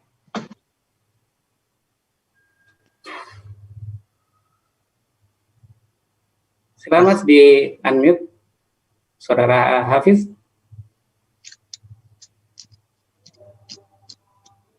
nggak bisa diaktifkan. Oke. Oke, sudah. Ya, izin Mas Erwin mau menjawab pertanyaan Mas. Untuk dua jenis mobil yang dipasarkan Hyundai itu jenis Ioniq dan Kona. Dan untuk jumlah investasinya 21 triliun. Bagaimana Pak? Apakah pertanyaannya? Jawabannya betul Pak Erwin? Ya, jawabannya tepat. Ya, ada dua tipe Hyundai yang ditawarkan untuk Hyundai kendaraan elektrik. Pertama adalah Ioniq dan dua adalah Kona, betul. Investasi Hyundai di Indonesia sebesar 1,5 juta miliar US dollar, jadi kurang lebih sekitar 20 triliun, betul. Ya. Baik, selamat kami ucapkan kepada saudara Hafiz Al-Hijri. Dan setelah ini jangan kemana-mana karena kita akan kontak-kontakan nanti bersama panitia. Selanjutnya pertanyaan dari Bapak Abdullah Alwi. Kami persilakan Pak untuk menyiapkan 2 pertanyaan. Teknisnya masih sama nantinya. Setiap para peserta yang ingin menjawab silakan raise your hand. Dan di sini saat ini pesertanya masih banyak yang raise your hand. Saya izin Pak sambil menyiapkan pertanyaan, saya lower hand dulu ya, yang lain. Jadi kita biar bersama-sama dari awal. Oke, silakan di lower your hand dulu. Oke, silakan Pak Abdul Alwi disampaikan pertanyaannya. Ya, pertanyaan pertama, di manakah lokasi manufaktur sepeda motor listrik gesit?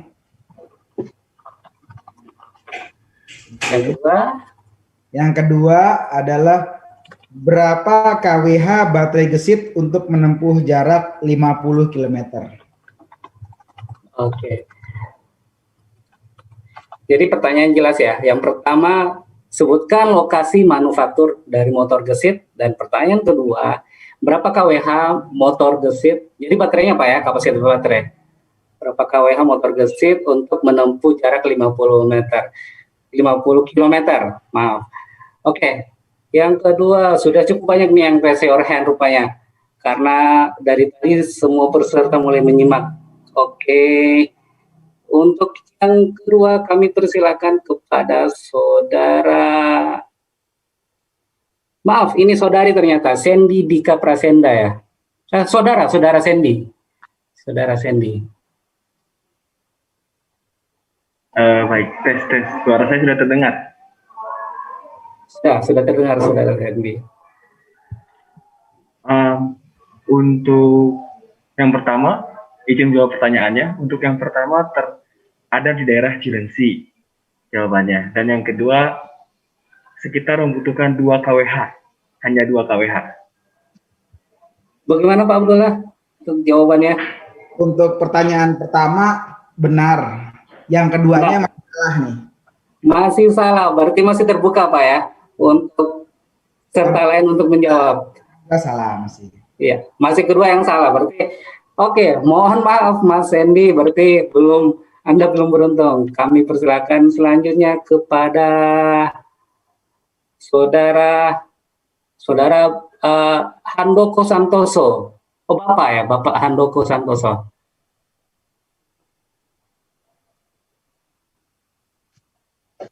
Baik Pak, terima kasih. Lokasi yang pertama di Cilengsi, sedangkan KWH-nya 10 kWh. 5 kWh. 10 atau 5 kWh Pak Handoko? 5 kWh. 5 kWh. Kalau gitu bagaimana Pak Abdullah untuk jawabannya? Yang satu benar, yang kedua masih salah nih. Masih salah juga. Nah itu maksudnya 5 kW itu daya motor listrik gesit, 5.000 watt. Cuma kalau baterainya masih salah. Baterainya masih salah. Berarti masih kita oper lagi berarti Pak ya untuk rezeki pertanyaan dari Pak Abdullah. Mohon maaf untuk Pak Handoko dan selanjutnya kita akan memilih kembali. Kali ini kita coba dari suara halus. Mungkin dari Mbak Dina Purnamasari. Kami persilakan Mbak.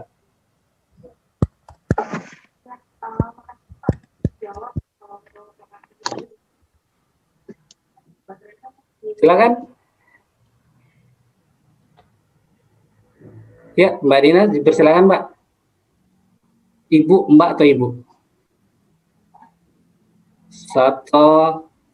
Kita hitung sampai 3 ya.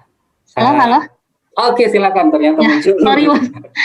Kalau untuk lokasinya ada di Cilengsi Pak, tapi kalau untuk baterainya di 1440 Pak. Terus 1440. Bagaimana Pak Abdul Lawi? Ya, betul Pak. Jadi, betul.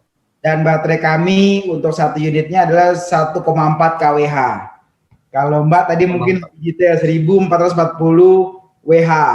Ya. Iya. Dan itu baik, selamat.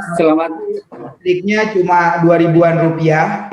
Jadi untuk menempuh 50 km dengan gesik cukup dengan 2.000-an rupiah.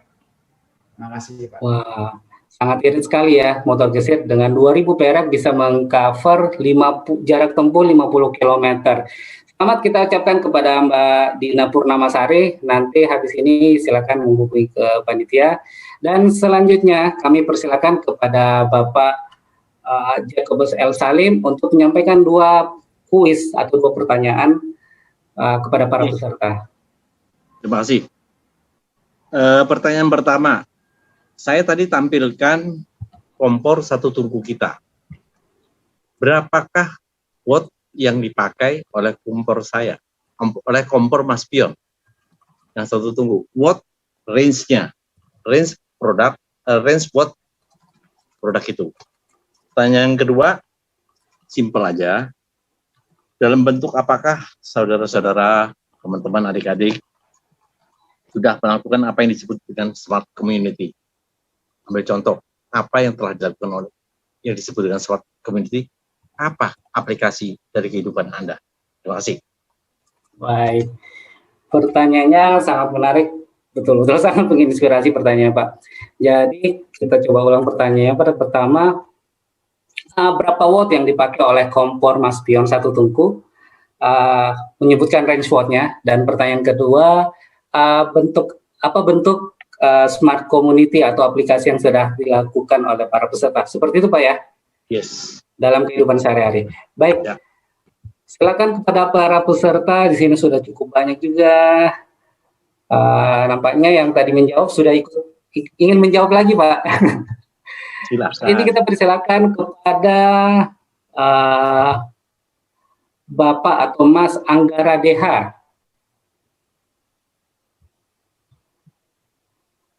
Oke. Silakan Mas Anggara.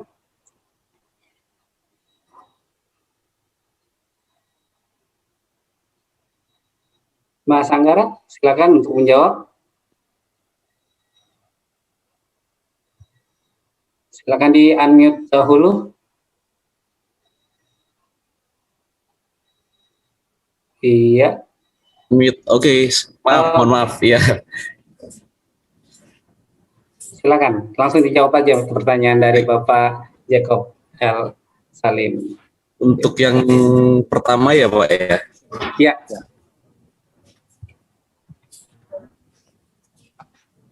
Yang pertama tadi range daya ya Pak ya?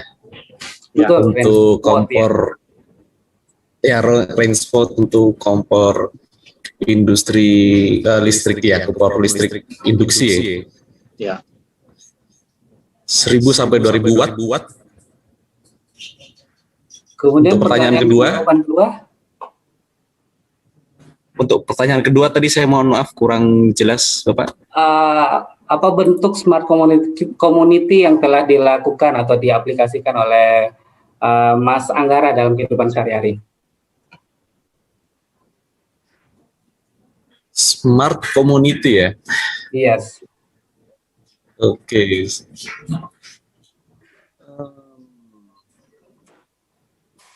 Ya, penggunaan hemat energi tentunya ya untuk kehidupan sehari-hari. Salah satunya adalah melalui penggunaan listrik induksi, atau jika memang kita berkesempatan bisa menggunakan electric vehicle yang seperti yang sudah kita dengarkan dari paparan narasumber tadi, seperti itu. Oke. Mas Anggara udah menggunakan EV atau motor, 2 motor listrik? Maksudnya di unitnya mungkin? Oh, kalau di unit kami ada satu. Iya, di unit ada satu. Wah, berarti sudah ya. Masing-masing ada di unit vehicle. Ya. Berarti PLN sudah menggunakan smart community, Pak. Untuk jawaban pertama, bagaimana Pak Jacobus El Salim? Apakah sudah benar? Enggak, salah. Salah. Pertanyaan pertamanya ternyata salah. Baik, kita coba lempar kembali. Mohon maaf Mas Anggara, kita kembali lempar ke. Terima kasih. Melihat ada Bapak Thomas Wiranda Al-Zamharir. Wiranda. Apakah ada Bapak Mas Wiranda Al-Zamharir? Kita coba lihat. Belum ada, kita hitung sampai 3. 1, 2, 3. Oke, kita oper kembali ke ada Mas Eko Angga Suparno. Silakan Mas. Jadi untuk rank buat itu antara 300 sampai 600 watt. 300 sampai 600 watt. 600 watt. Lalu untuk kalau untuk smart community itu kita dapat menggabungkan sistem dengan infrastruktur teknologi yang berbasis mobile internet di era masyarakat modern. Salah satu aplikasinya apa Mas yang sedang dilakukan sama community Mas? Aplikasinya Pak? Iya. Aplikasinya dengan kita melakukan penghematan terhadap energi. Oke, baik. Untuk jawaban pertama Pak, bagaimana? Saya boleh jelaskan sedikit ya, bahwa kalau kita bicara 300-400, saya sudah bisa tebak bahwa itu adalah bicaranya oven toaster. Bicara oven. Iya. Tapi kalau induksi, itu bicaranya memang di atas 1.500 sampai 2.000. Nah, sekarang kita bicara range, kayaknya agak sulit. Ini makanya ini Mas, ini proses pembelajaran yang saya tadi sebutkan di presentasi. Pembelajaran untuk masyarakat. Apalagi masyarakat kota aja belum tahu. Ya kan? Apalagi masyarakat yang kelas menengah ke bawah, yang memang harus di swing, harus ditransformasi dari LPG 3 kilo ke listrik. Yeah. Nah, saya sebutkan aja mungkin agak sulit karena masih belum biasa orang kota ya kita bicara. Orang kota pun masih belum ngeh akan induksi, gitu loh Mas. Jadi proses pembelajarannya luar biasa panjang yang benar. Betul Pak. Yang kedua, jawaban simpel, saya jawab yang kedua aja, yang gampang. Misalnya, ini Zoom, ini sudah salah satu smart kita bicara. Nggak perlu kita harus ketemu orang yang mungkin bisa COVID, yang mungkin bisa kena kita. Ini aja sudah salah satu penggunaan smart. Berarti kita sudah semua di kota hampir sama. Yang ikut berarti kita sudah bicara smart. Nggak perlu harus pemborosan ketemu orang. Itu sudah smart, Mas. Yang simple. Demikian, Mas. Oke, baik. Oke, berarti berarti sudah terjawab Pak ya. Yang pertama saya jawab langsung aja ya. Boleh Pak. Yang gini, kita satu-satunya produsen dari kompor induksi yang wattnya range-nya dari 200 sampai 1.500. Kita ada pula yang 1.500, 2.000 kita ada. Tapi kenapa hanya kita satu-satunya dari 200 sampai 1.500? Karena ini adalah proses pembelajaran. 200 untuk masak apa? 300 masak apa? 500 masak apa? Rebus apa? Sampai 1.500. Yang lebih ada lagi. Nah, itu contoh. Jadi kita mulailah proses pembelajaran dari awal dulu. Kalau dia salah beli, wattnya tidak cukup, nah berarti dia masih bisa pakai kompor induksi kita untuk pertengahan kira-kira. Berfungsi sebagai oven, berfungsi untuk menanak nasi dan sebagainya, Pak. Demikian. Ya, menarik sekali Pak Jacobus memang karena dari Mas Piam sendiri menghadirkan produk yang bervariasi ya untuk segmentasi pasar tadi. Ya. Terima kasih Pak Jacobus atas paparannya. Nah, dan selanjutnya kita akan melanjut ke rangkaian acara selanjutnya, yaitu question and answer. Dari tadi kita sudah melihat begitu banyak pertanyaan yang masuk, Pak, baik dari Zoom chat maupun dari YouTube channel PLN, dan kita sudah memilih beberapa pertanyaan. Di antaranya yang pertama kita mungkin langsung ya, pertanyaan pertama itu untuk Hyundai, untuk Pak Erwin Jayadi Putra. Pertanyaan datang dari Mas Anggara DH dari Yogyakarta, jauh juga Pak, peserta kita. Mobil listrik bisa dikatakan sebagai salah satu revolusi yang mampu mengubah wajah industri otomotif. Sejauh mana kolaborasi agar ekosistem mobil listrik berkembang dan bisa diterima masyarakat? Mungkin bisa langsung dijawab Pak.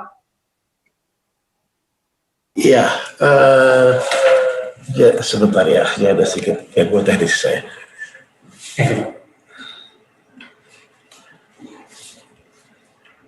Ya jadi gini, kalau tadi pertanyaannya mobil listrik adalah salah satu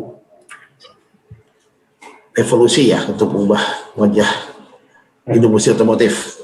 Iya, betul. Nah, kalau kita lihat dari gini, Hyundai melakukan investasi pembuatan otomotif manufacture, di mana juga akan memproduksi mobil listrik. Nah, tentunya ini hanya merubah kebiasaan. Jadi memang hari ini kan kalau boleh dibilang antara telur sama ayam nih. Jadi masalah infrastruktur kita pun didukung oleh PLN dan pemerintah.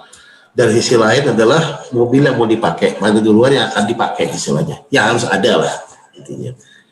Nah, tapi kita Hyundai di sini mencoba untuk memperkenalkan mobil listrik ini, di mana sebetulnya mobil listrik ini sebetulnya sangat mudah dipakainya, kayak merubah kebiasaan manusia kita dulu tanpa handphone, sekarang dengan handphone, punya handphone. Di mana kalau mobil listrik ini kita pergi ke setiap hari beraktivitas, itu kurang lebih kalau kita lihat dari survei itu jarak yang kita tempuh dengan pemakaian pribadi ya setiap hari itu paling jauh 200 kilo kalau untuk aktivitas. Nah, sedangkan kita punya mobil listrik itu bisa mengadop sampai 300 km. Nah, kalau dipakai sehari-hari lalu pulang, lalu di-charge ke rumah, itu sebetulnya sama kayak pakai handphone. Pulang rumah di-charge, pagi itu sudah dipakai lagi untuk aktivitas. Nah, jadi ini adalah sebetulnya merubah kebiasaan dari yang ada sekarang. Nah, terus berikutnya lagi tentunya kita juga mempersiapkan juga jaringan servisnya, ya kan? Dan juga dibantu dengan dukungan pemerintah dari sisi kebijakan fiskal, sangat membantu sebetulnya masyarakat untuk menggunakan mobil listrik. Karena harganya juga akan lebih terjangkau. Ya, kurang lebih seperti itu. Baik. Terima kasih Pak Erwin atas jawabannya. Semoga sangat menjawab atas pertanyaan dari Mas Anggara tadi ya. Untuk selanjutnya pertanyaan kami tujukan kepada Bapak Abdullah Alwi, dan pertanyaannya datang dari Muhammad Slamet Yahya. Pertanyaannya adalah, apakah mungkin ada inovasi powerbank untuk kendaraan listrik, dan bagaimana progres dan infrastruktur kendaraan listrik di Indonesia? Silakan Pak. Pak Muhammad, mengenai konsep power bank itu sendiri, mungkin saat ini gesit itu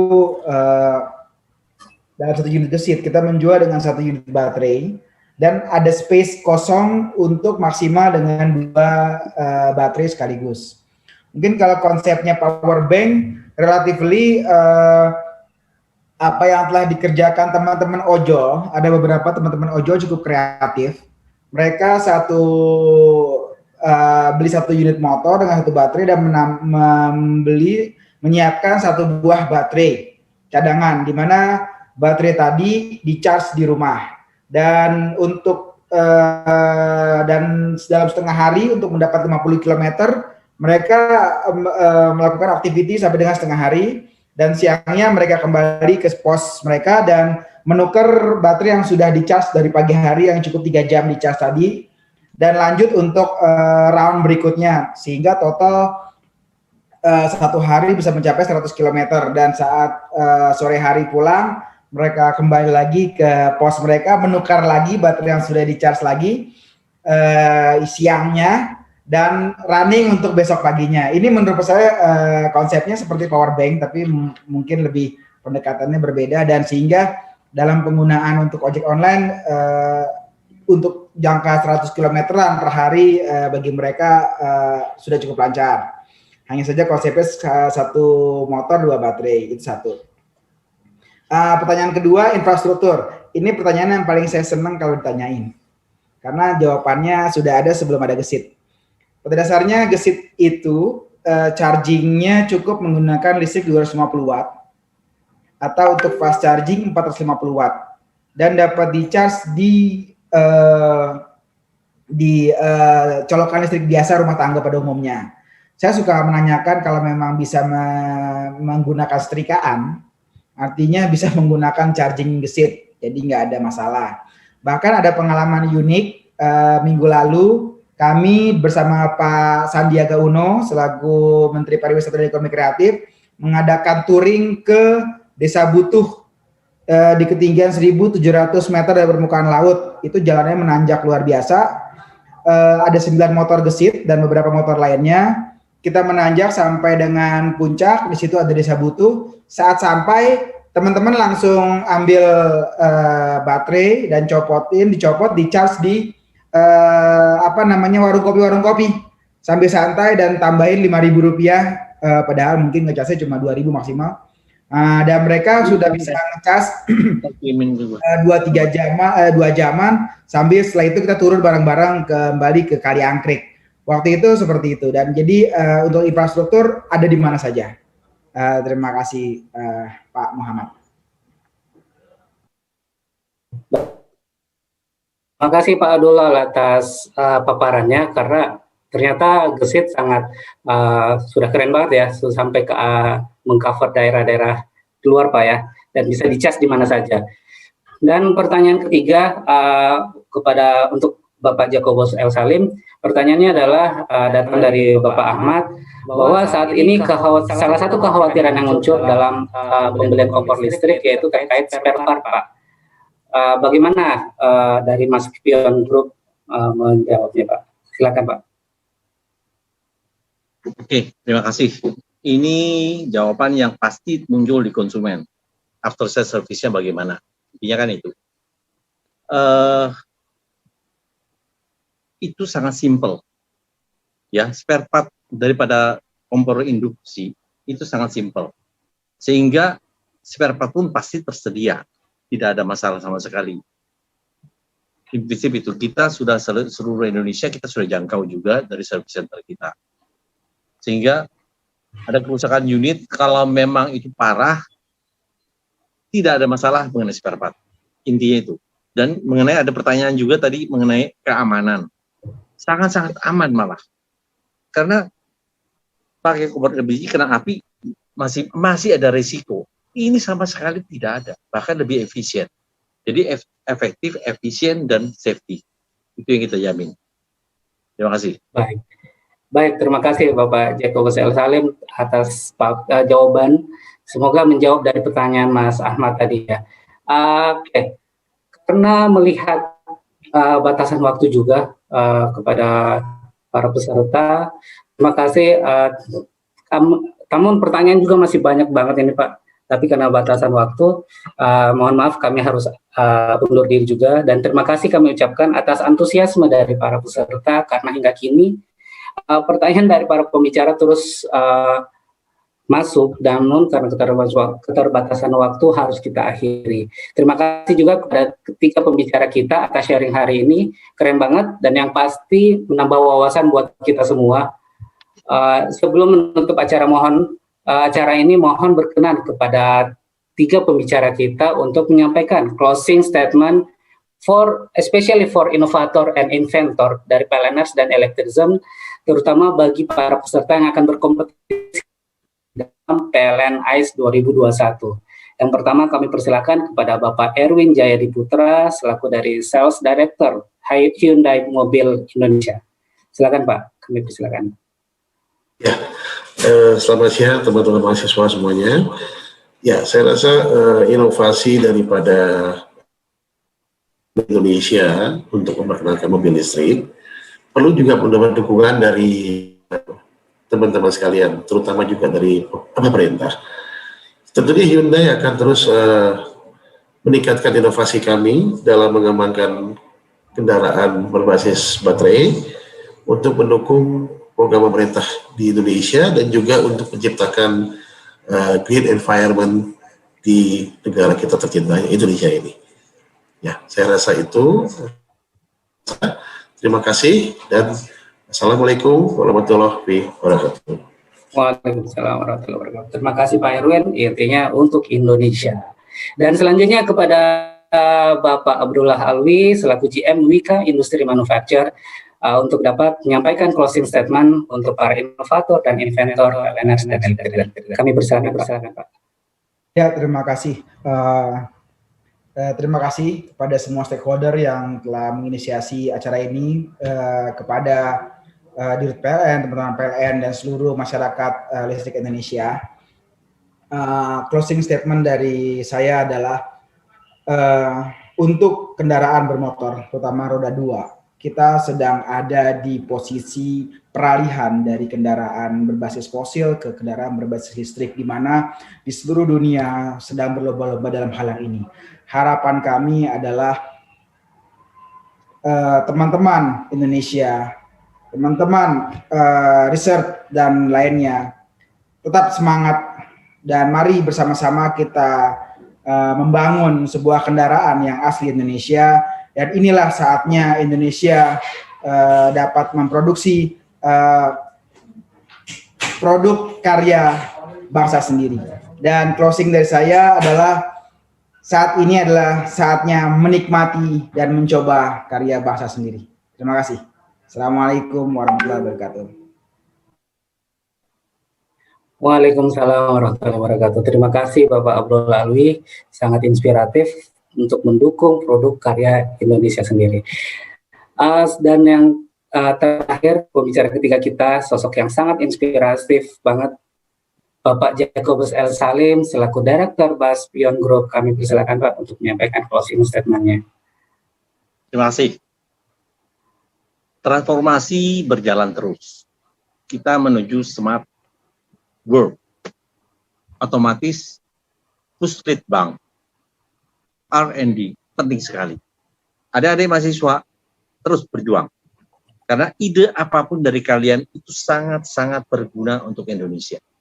Kita siap menjembatani. Pabrikan, kita siap menjembatani. Kembangkanlah diri Anda. Kita siap bantu Anda. PLN, go terus. Go green. Kembangkan pula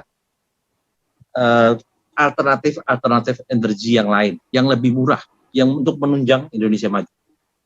Salam sehat, salam sejahtera.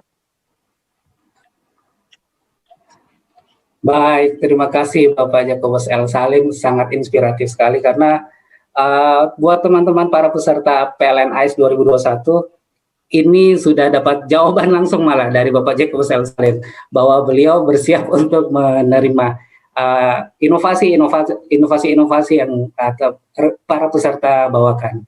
Dan kami ucapkan terima kasih kepada ketiga pembicara hebat kita pagi ini yang telah memberikan insightful dan menginspirasi kita semua untuk meningkatkan gaya hidup bebas emisi dan ramah lingkungan dengan teknologi terkini pada transportasi listrik dan juga pada peralatan listrik yang ada di rumah kita. Akhir kata, saya Fauzan Parewangi selaku moderator menutup webinar hari ini. Terima kasih. Wassalamualaikum warahmatullahi wabarakatuh. Saya kembalikan ke MC ke Kak Aldila. Terima kasih kepada para narasumber sekalian atas waktu yang telah diberikan dalam acara webinar hari ini dan juga kepada Kak Andi yang sudah menjadi moderator dalam acara webinar pada hari ini. Hadirin sekalian, tibalah kita di penghujung acara. Atas nama panitia kami sampaikan terima kasih banyak dan juga kami memohon maaf apabila terdapat kekurangan selama acara berlangsung. Dan juga kami ingin berterima kasih kepada peserta Lomba PLN ICE 2021. Semoga kalian terus bersemangat untuk menciptakan ide-ide yang sangat brilian untuk membangun Indonesia bersama, dan juga kepada teman-teman Electrizen yang telah mengikuti acara webinar hari ini dari awal hingga akhir. Dan kami harapkan semoga hasil dari webinar hari ini dapat memperkaya dan menambahkan pengetahuan kita, serta dapat mendukung gaya hidup electrifying lifestyle yang bebas emisi dan ramah lingkungan. Demikian saya sampaikan, terima kasih dan wabillahi taufiq wal hidayah. Wassalamualaikum warahmatullahi wabarakatuh. Selamat siang, shalom, salam sejahtera untuk kita semua. Om Santi Santi Om, Namo Buddhaya, salam kebajikan.